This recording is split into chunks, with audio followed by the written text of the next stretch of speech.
Este es el 7º episodio de una serie sobre diseño decolonial.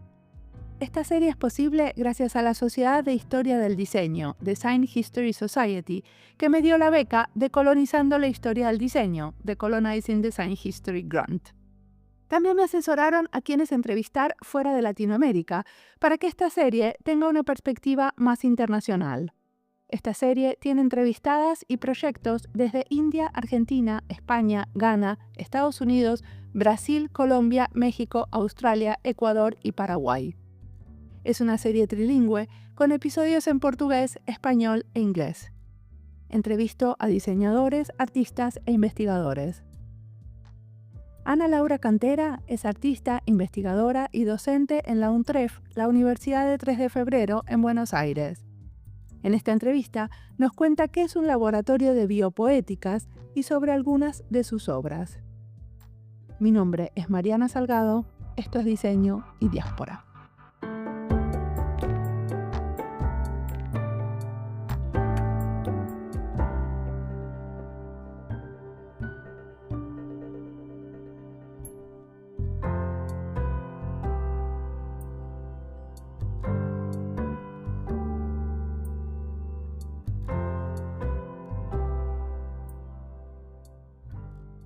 Yo soy Ana Laura Cantera, soy artista transmedia, trabajo con arte, tecnología y mundos más que humanos, y soy docente universitaria en la UNTREF, la Universidad Nacional de 3 de Febrero en Buenos Aires, y directora del Laboratorio de Biopoéticas y Nuevos Materiales de dicha universidad, donde también tengo otros proyectos a cargo.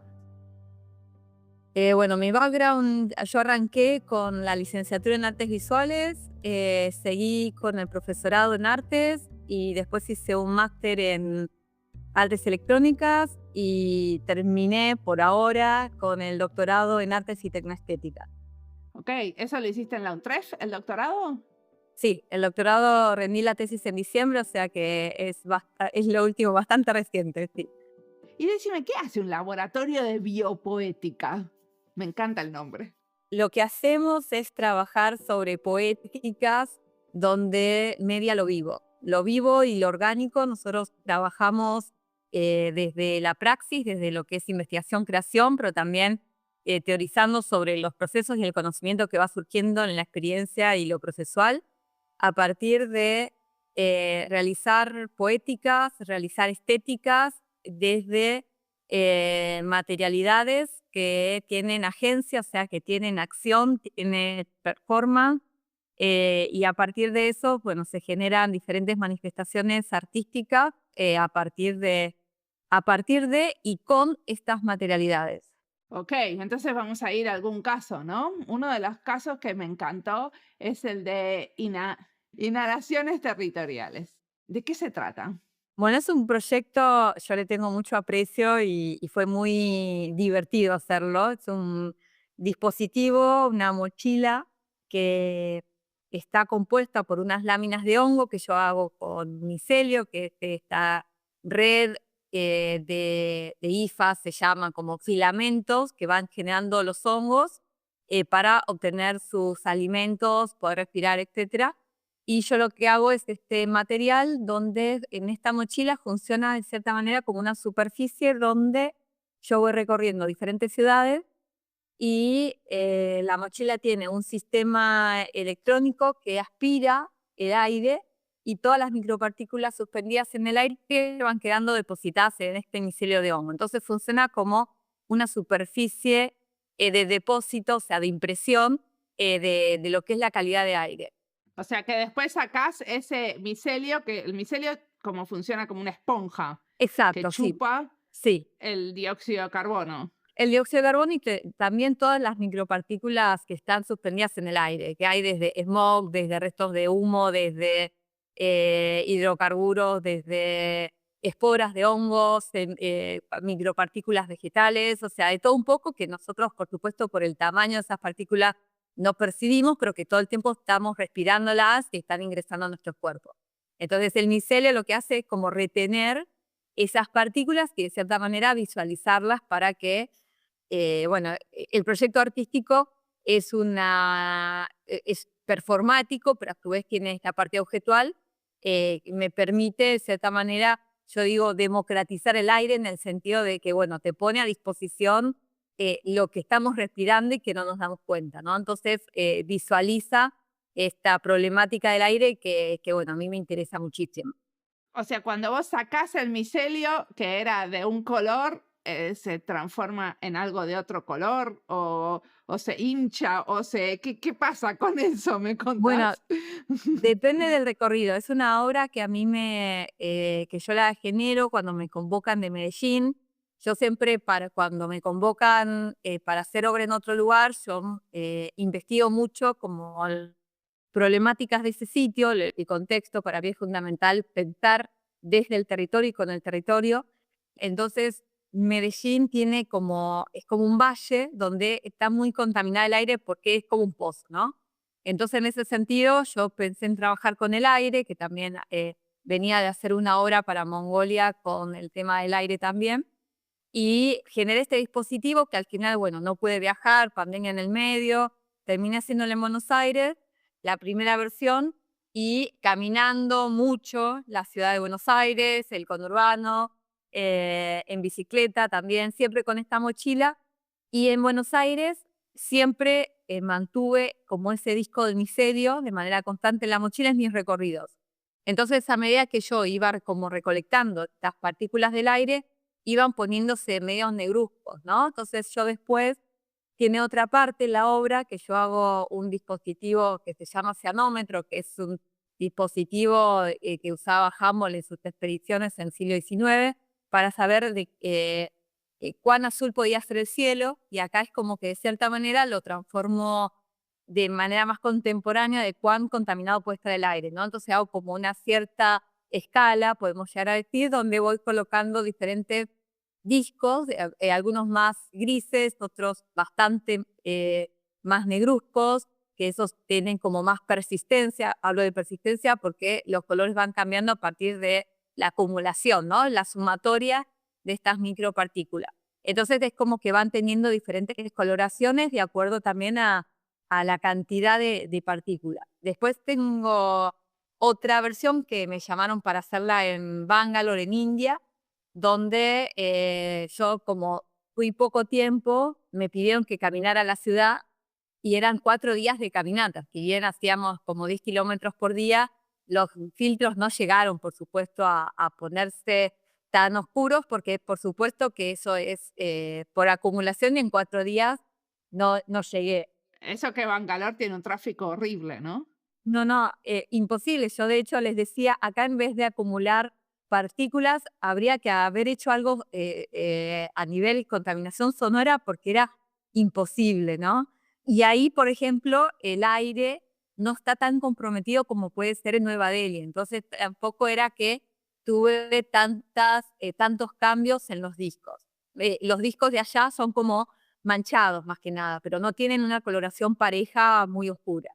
Pero decime una cosa, vos después sacás los discos y ves que cambió el color, pero aparte haces unas observaciones en el microscopio, o sea, haces algunas mediciones de eso, ¿cierto? Sí, en la parte de Buenos Aires no he hecho ni mediciones, sino más que nada como esta escala comparando los colores que precisamente son de acuerdo a más o menos contaminación, pero también el dispositivo tiene un sensor digital de dióxido de carbono que a mí me permite conocer en tiempo real los niveles por donde yo transito. De hecho, también el dispositivo tiene una pulsera donde yo veo, entonces puedo decidir, bueno, me quedo acá, doblo por donde transito de acuerdo a ese nivel de dióxido atmosférico. Pero en la versión de India, bueno, la muestra estuvo un año, luego expuesta, que estuvo la mochila, los discos y, bueno, todos los mapas por las ciudades donde caminé, perdón, por las calles donde caminé, y en esos mapas también estaba en tiempo real los niveles que me marcaba este sensor que yo llevaba puesto en la mochila de dióxido de carbono, ¿no? Entonces también era posible hacer esa comparativa. Y después yo los discos los observo con el microscopio y los mando también a analizar para ver qué tipo de partículas hay, porque por más que vea en el microscopio, algunas cosas son totalmente indefinidas y bueno, yo puedo tener algún conocimiento de morfología de algunas partículas, pero yo no soy científica, sino que, bueno, busco de cierta manera trabajar la problemática desde la poética y desde también manifestaciones más híbridas, digamos, que me posibiliten trabajar con las materialidades que también estoy cuestionando de cierta manera, ¿no? Entonces, como esa ida y vuelta. Pero también hay como un grupo de activistas, se podría decir, o un grupo de gente que le interesa esto de medir la polución o medir. ¿Vos estás conectadas con ese tipo de activistas? Porque vos lo haces por poesía y un poco de activismo tiene todo esto, no es solo poesía, Sí, no sé sí, cómo sí, decir. totalmente. Bueno, allá en India estuve colaborando con algunos, bueno, científicos, he tenido algunos encuentros también con gente que mide la calidad ambiental, o sea, tuve como diferentes encuentros más de campo para, bueno, conversar y, bueno, e ir más profundamente, ¿no? Más allá de lo que yo puedo recolectar, porque una de las cosas es que muchos me dicen, bueno, pero no tiene mucha precisión científica. Claro que no la tiene y no pretendo que la tenga, pues yo hago esta aclaración de, por supuesto que si yo quisiera hacer un análisis preciso donde realmente esa información sea más útil a nivel práctica científica, yo tendría que hacer el tránsito por la ciudad, tanto el lunes, no sé, a las diferentes franjas horarias, día de semana, fin de semana, también para hacer como una estadística, un promedio de esas mediciones. Pero también, por otro lado, el micelio no es un material porque depende, porque es un material orgánico, no es un material de medición exacto. Exacto, también. Pero por otro lado, me pasa que si bien no tiene esa precisión, yo he tenido, cuando son estos trabajos en espacio público, la gente se acerca muchísimo, la gente pregunta muchísimo y la gente entiende un montón de cosas que quizás no entienda cuando se le acerca un paper de ciencia, ¿no? Entonces, en este caso, las prácticas artísticas a mí me sirven para hacer esos nexos entre cosas que no podrían anexarse, ¿no? Entonces, en este sentido, a mí me parece valioso este tipo de prácticas que, como vos decís, son activistas en este sentido. Y sí, a mí me interesa mucho también conectarme con otros y también con otros artistas que estén trabajando bajo estas lógicas de desenfado ambiental. Precisamente la muestra en India, en Bangalore, se llamaba Carbon y era precisamente de todos trabajos que estaba el carbono vinculado a las prácticas artísticas y había muchos artistas que trabajaban con la polución desde diferentes lenguajes.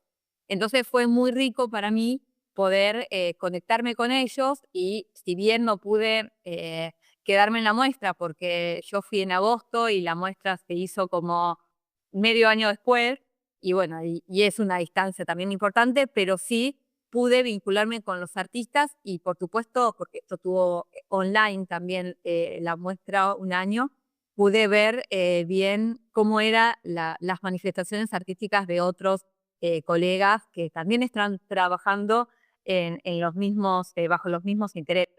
Y una pregunta, ¿también te interesa como investigadora documentar cuáles son esos diálogos que suceden en la calle con la gente que le da curiosidad?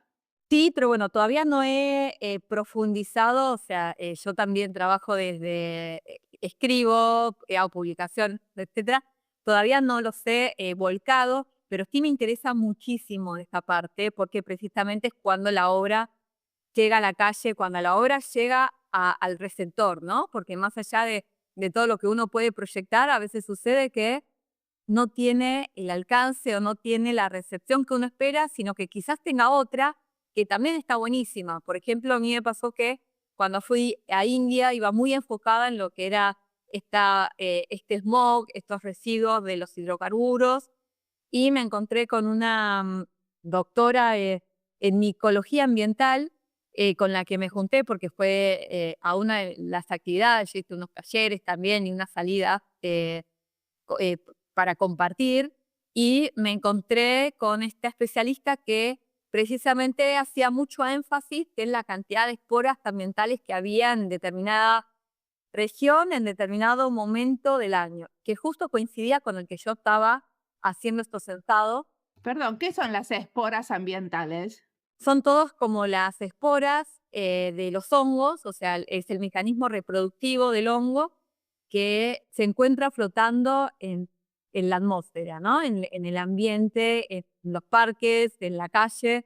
Precisamente nosotros no percibimos esto porque tienen un tamaño totalmente imperceptible para nuestra visión, pero que constantemente están en contacto con nosotros. Muchas veces tenemos ciertas alergias nosotros en la... Como el polen, como la alergia al polen. Exacto, exacto, lo mismo. Y allá está estudiado de que tanto el polen como estas esporas de hongos generan alergia en determinado periodo del año, y eso también apareció en el micelio de este dispositivo, ¿no? Por lo tanto, para mí fue re interesante porque yo no estaba ni de casualidad enterada. Bueno, por supuesto que no es fácil acceder a este tipo de informaciones siendo de otra locación, pero sí yo no había hecho énfasis en todo este material orgánico que también podía recolectar, que por ejemplo en Buenos Aires había ignorado.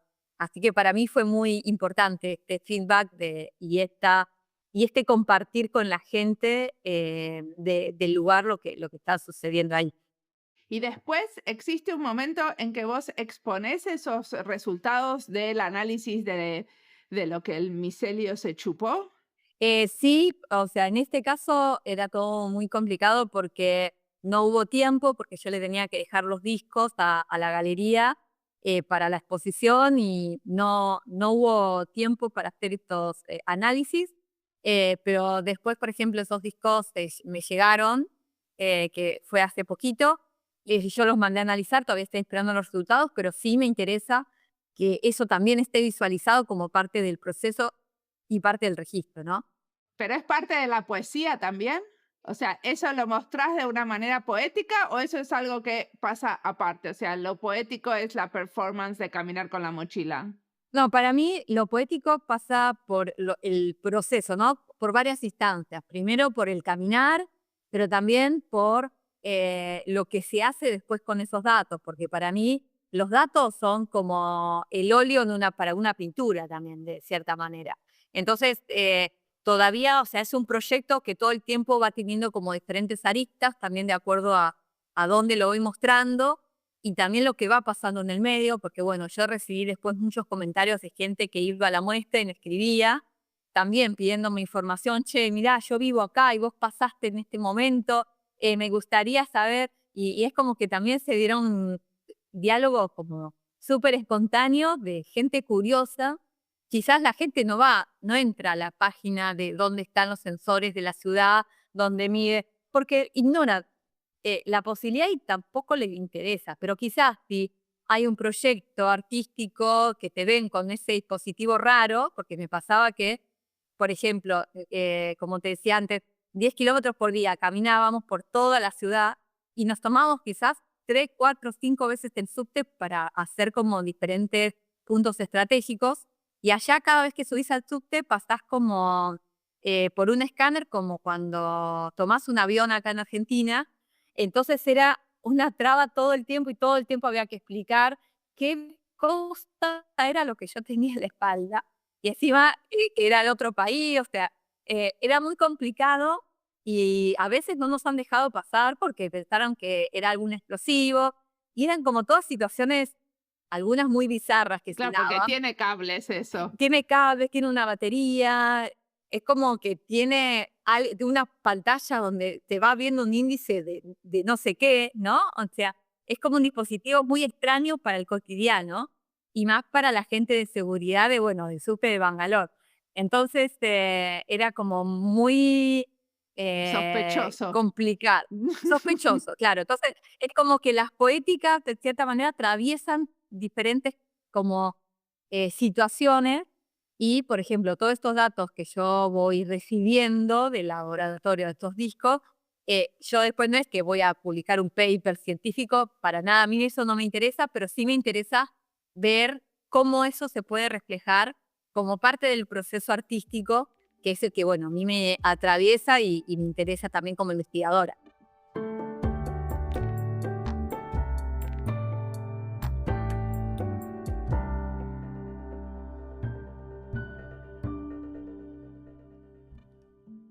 Esta entrevista es parte de las listas Decolonizar, Arte y Diseño Social, Argentina y Diseño, Diseño con lo no humano, Diseño Sostenible, Laboratorios de Innovación y Biomateriales. Las listas las encuentran en nuestra página web en la sección de Recomendados, en Spotify y en YouTube. Y si estás buscando algo y no lo encontrás, siempre te puedes comunicar conmigo. Ana Laura nos cuenta sobre estas estructuras de hospitalidad para polinizadores. Y recuerdo que en el episodio donde entrevisté a Leonardo Parra, el episodio 186, hablamos de un ejercicio que hizo con sus estudiantes, donde diseñaron hoteles para abejas. Muchos otros que entrevisté trabajan en relación a otras especies y a todas estas entrevistas las clasifiqué en la lista Diseño con lo no humano, que en inglés llaman More Than Human, más que humano. Hasta ahora tenemos 22 episodios con artistas o diseñadoras explorando el tema. La gran mayoría de esta lista trabajan en relación a diferentes animales u hongos. Por eso me gusta especialmente este trabajo, porque es la primera vez que me encuentro con un trabajo que desde lo artístico incluye al dióxido de carbono. Los que siguen el podcast sabrán que trabajo en ICOS, la infraestructura de investigación de la Unión Europea que se dedica a medir los gases de efecto invernadero, entre ellos el dióxido de carbono. Encontrar intersecciones con mi trabajo, pero con una perspectiva muy diferente, me amplía el espectro de lo posible y me da coraje para animarme a otras exploraciones. Ahora sigamos escuchando a Ana Laura, que tiene mucho más para contarnos.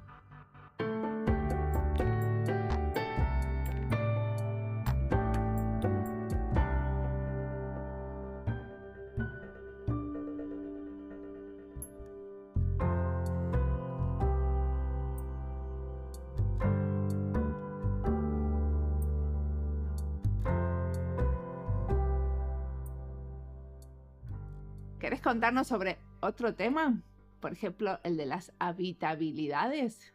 Bueno, sí, a mí me interesa mucho trabajar con los hongos en todo mi recorrido. Bueno, hace unos cuantos años que vengo trabajando. Empecé con biomateriales, con diferentes materialidades orgánicas y bueno, cuando conocí los hongos me enamoré de ellos y a partir de ahí, yo empecé en el 2017, empecé a trabajar con ellos y generar distintos tipos de nexos para, bueno, poder entenderlos y poder trabajar juntos de cierta manera desde un lugar menos colonizador, podemos decir, y más en conjunto, ¿no? A mí me interesa mucho pensar estos idas y vueltas que se generan con estas materialidades más que humanas.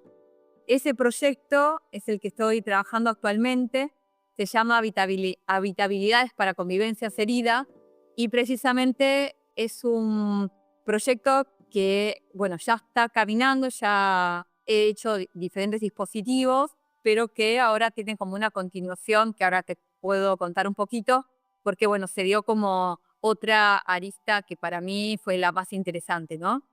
Consta de hacer nidos o más que nada yo lo llamo estructuras de hospitalidad, que son como unos refugios para atraer y mantener polinizadores en sitios urbanos. Tanto nosotros, hablo de nosotros como yo vivo en provincia de Buenos Aires, como en otras latitudes, ¿no? Pero es como que...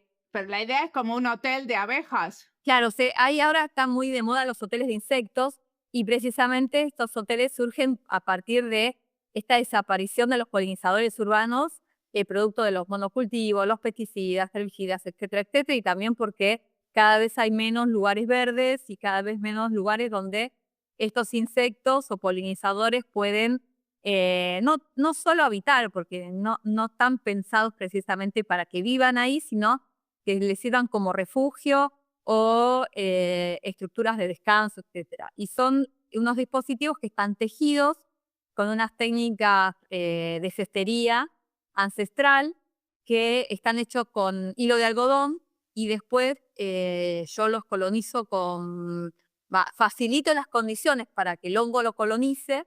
Entonces lo que hace el hongo es como forrarlo, ¿sí? Porque va metabolizando y va creciendo como estos filamentos que yo te contaba hoy temprano, y lo va envolviendo y generando con una estructura rígida que también me interesa mucho porque el micelio es un material térmico y también es aislante sonoro. Entonces me interesa que particularmente no solo por la visualidad, sino por estas características que toma. Entonces el micelio lo forra y genera como otro tipo de estructura más allá de un tejido que realmente un tejido de algodón colgado de un árbol sería algo totalmente inútil porque eso se humedecería, también se llenaría de agua, se pudriría. Entonces le da la estructura, pero después el hongo es lo que termina de hacer la magia, digamos, para que yo pueda instalarlos en el espacio público. ¿Y esta cestería ancestral está hecha por vos o tenés una colaboración con algunas comunidades?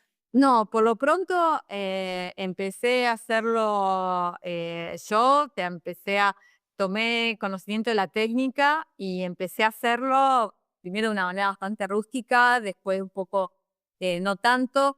Está bueno porque no necesito hacerla perfecta porque después el hongo me arrasa con todo, entonces es como que habilita a estas imperfecciones, que también está bueno porque a mí no me interesa que el hongo me calque la estructura. A mí me interesa que el hongo manifieste sus expresividades y que, no sé, en alguno de ellos, no, todavía ese material no lo tengo subido, pero en alguno de ellos se empiezan a lanzar fructificaciones, se empiezan como a tapar agujeros que ya estaban preconcebidos para, no sé, para el ingreso a la estructura. Entonces es como que también hay un espacio de aleatoriedad, un espacio de azar, que a mí eso me interesa muchísimo. Y que también, por el otro lado, también me interesa trabajar con estos polinizadores, pero de una manera casual, de no capturar los polinizadores y meterlos en una galería de arte o meterlos en la obra, sino habilitar la estructura y que después del espacio estos polinizadores ingresen y egresen cuando ellos consideren que les sirve o no les sirve la estructura. O sea que es un refugio y no un hotel porque nadie paga. Exacto, sí. Y esto lo empecé hace 2 años, un poco menos quizás. Tuve el apoyo del Fondo Nacional de las Artes, pero después, bueno, surgió un proyecto con la universidad, que es el Innovar de Arte e Innovación, que tuve la posibilidad de llevarlo a París, porque estuvimos trabajando con el Politécnico de París allá, y lo trabajé en algunas plazas y parques públicos de la ciudad, donde, bueno, trabajamos también con insectos locales, y empezó a partir de que yo empecé a compartir por redes y compartir mi trabajo, me han contactado por diferentes lugares del país de gente que tejía, que hacía otro tipo de tejidos, pero que les interesaba hacer nidos para su ciudad. Entonces fue interesante porque de manera totalmente impensada empezaron a aparecer como nodos de gente que quería aplicar como estos dispositivos en sus regiones. ¿Pero también querían usar el micelio para protegerlos? Sí, pero bueno, no conocían esa parte, ¿no? Entonces, por ejemplo, me contactó una artista de Córdoba que ella actualmente, bueno, me mandó su nido, hizo su nido y me lo mandó para que lo colonice, que es uno de los últimos que tengo colonizado. Y bueno, y ahora en mayo y junio, o sea, me contactó la escuela, que la escuela es una plataforma latinoamericana de educación indisciplinada de la Fundación Siemens de Alemania, para hacer como un taller en mi comunidad, en la cual yo propuse trabajar con esto, ¿no? De hacer en comunidad, en conjunto, estos nidos, enseñarles las técnicas del micelio y emplazar diferentes estructuras en lugares donde consideremos que es preciso traer estos polinizadores, ¿no? Te quería preguntar algo, porque vos hablas de colonizar estos nidos, pero a la vez te interesa este trabajo de decolonizar, o sea, de lo de colonizar y decolonizar están muy presentes las dos cosas, ¿no? Porque vos hablas de decolonizar el arte y el tipo de cosas que haces, de hacer cosas muy situadas. Sí, colonizar es un término que se utiliza mucho en biología para, en este caso hay como 2 colonizaciones, ¿no? Primero está el hongo que coloniza la estructura en cuanto a que la hace suya a partir de metabolizar este hilo algodón y extenderse, ¿no? Cuando el hongo se extiende y se hace dueño de la estructura y lo envuelve, ahí lo está colonizando. La segunda colonización es después más aleatoria de los insectos o de los pájaros que ingresan a la estructura. O sea, colonizan este nido, este hotel, este dispositivo en situ, ¿no? En territorio. Y después, por el otro lado, está mi interés en decolonizar el arte, ¿no? En cuanto a también romper con esto de la apropiación de otras entidades para los usos artísticos, ¿no? Y poder abrir el abanico también a las agencias o la acción de estas otras entidades. Porque si yo esta estructura y ni el hongo ni estos polinizadores la colonizan, para mí no tiene sentido, porque es como una escultura, es algo muerto. Entonces, a mí me interesa mucho como todas esas instancias posteriores en la cual el nido, bueno, es invadido por el hongo. Puede ser que también se contamine en este sentido de que haya algún hongo patógeno de estos verdes, del famoso tricoderma, que es el que te invade y que evita que tu hongo crezca. Y todo eso para mí también es muy interesante porque es parte de el trabajo en territorio, ¿no? De no poder controlar todas las variables y también poder ser abierto a las emergencias que van surgiendo en el mismo sitio donde uno está trabajando. Estamos llegando al final de la entrevista y tengo un montón de preguntas. Quiero preguntarte todavía qué haces con los alumnos de la UNTREF, ¿no? Porque das clases en arte digital, ¿cierto? Doy clases en la diplomatura en Humanidades Ambientales, en el curso del Arte y la Tecnología y en la maestría en Artes Electrónicas.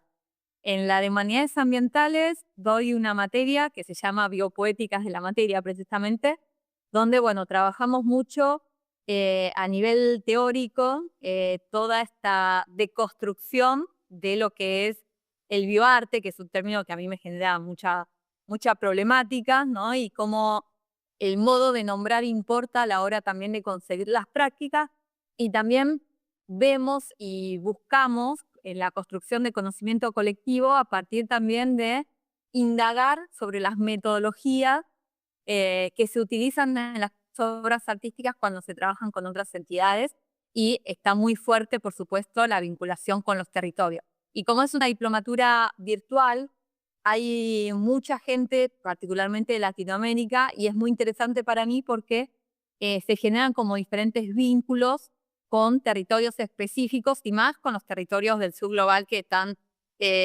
vinculados al extractivismo de manera constante. Entonces es como que el arte atraviesa todas esas problemáticas y es muy interesante los trabajos de cada uno de los participantes en esta cuestión también de aportar conocimiento entre todos.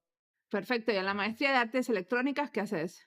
Y ahí, bueno, este último año, por mi maternidad, no he dado el taller que suelo dar, pero hago un laboratorio de materialidades en la cual trabajamos haciendo biomateriales particularmente y trabajando desde la teoría también diferentes metodologías para aplicar estos biomateriales o para analizar estos materiales en las obras artísticas, ¿no? Como el arte electrónico, que quizás uno piensa que siempre está protagonizado por circuitos impresos o cables, etcétera, cómo se pueden ablandar bajo otras materialidades más propias de Latinoamérica. Entonces, bueno, trabajamos desde esos lugares.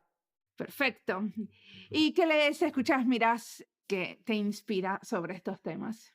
Un libro que me inspira muchísimo, bueno, es una autora que a mí me gusta mucho, que es Vinciane Desprez, que tiene un libro que se llama Habitar como un pájaro, que la amo, y amo ese libro también porque precisamente como que da vuelta las perspectivas desde el cual pensamos la construcción de la ciencia, ¿no? Y de un lado muy sensible.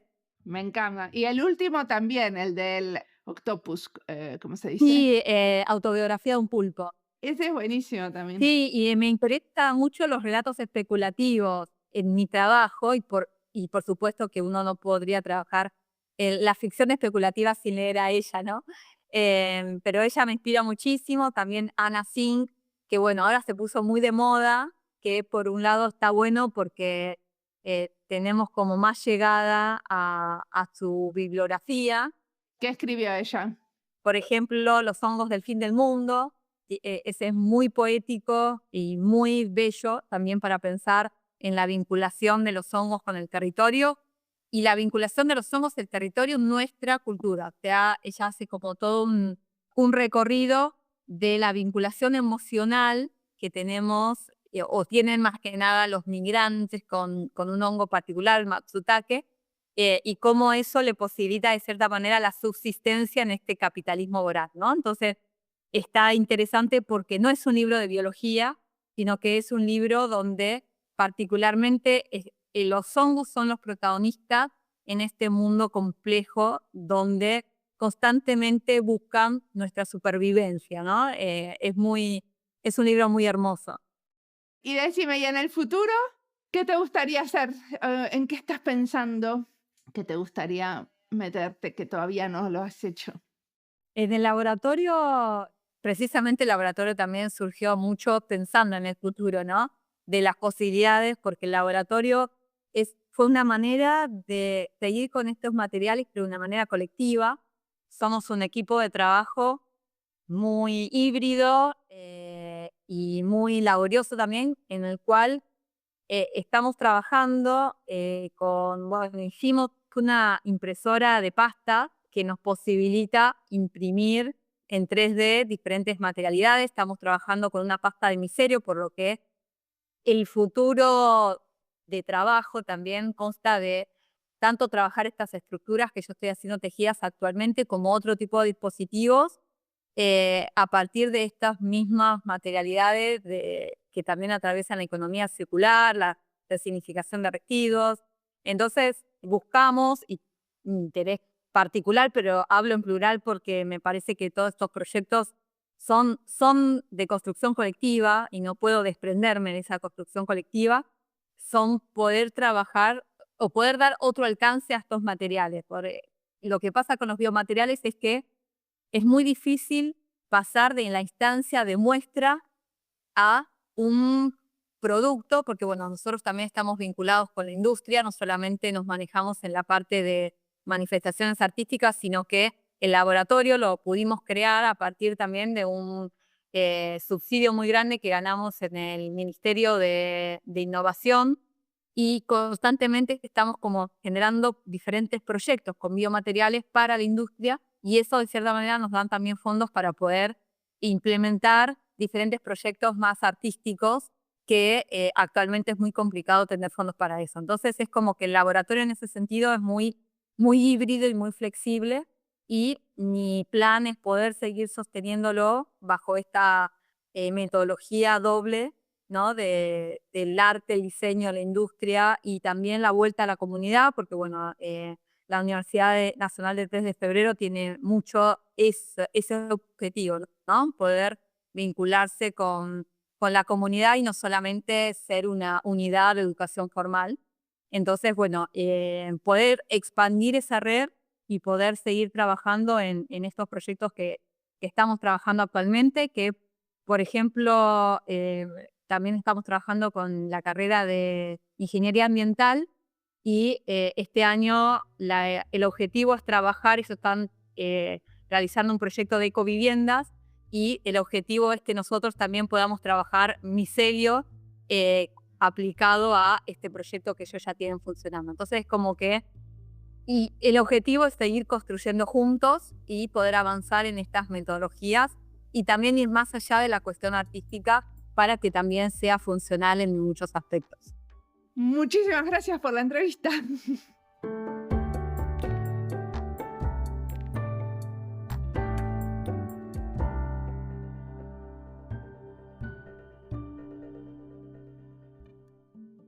Ana Laura nos recomienda a Vinciane Desprez, una filósofa belga amiga de Donna Haraway, que escribe sobre la relación con los animales. Ficción especulativa sobre pulpos, arañas y también pájaros. Leí ese libro que nos recomienda Ana Laura, la autobiografía de un pulpo, y me encantó. Y otro anterior, Habitar como un pájaro, que también me encantó porque cuenta cosas de la vida de los pájaros de una manera entre científica y poética. Cuando me recomiendan un libro que conozco y me gustó, me da muchas ganas de leer todos los que me recomendó esa persona y no conozco. Si el primero lo leí, ese funciona para avivar la curiosidad por el segundo. ¿Les pasa también? También me gustó cuando Ana Laura nos dijo que no quiere hacer una escultura sin vida, sino que a ella le gusta que el nido se contamine. Decolonizar el arte, dejando que el nido sea colonizado por otras especies, perdiendo el control del trabajo en territorio. Con el tiempo de trabajar en diseño sabemos que hay varios momentos donde perdemos el control, donde no pasa lo que esperábamos. Allí nos damos cuenta de cuáles eran nuestras expectativas, que antes de perder el control no estaban tan claras. Pasa mucho en la interacción con otros, con los polinizadores, como cuenta Ana Laura, y también con la gente con la que trabajamos o que invitamos a participar en algo. Por momentos toman el mando y las cosas van hacia otros lugares desconocidos. Empecé esta serie pensando que iba a preguntar a todos las mismas preguntas. Y a veces no da, a veces el otro te lleva de la mano a otros lados y está bueno dejarse llevar. Como siempre, la música del podcast es de Antonio Zimmerman, el diseño de sonido es de Julián Pereira. Este podcast está publicado con licencia creativa común con atribuciones. Esto fue Diseño y Diáspora. Pueden seguirnos en nuestras redes sociales en YouTube, Instagram, LinkedIn y Blue Sky o visitar nuestra página web diseñoydiaspora.org. No olviden recomendarnos y recomendar nuestros libros. Nos escuchamos en la próxima.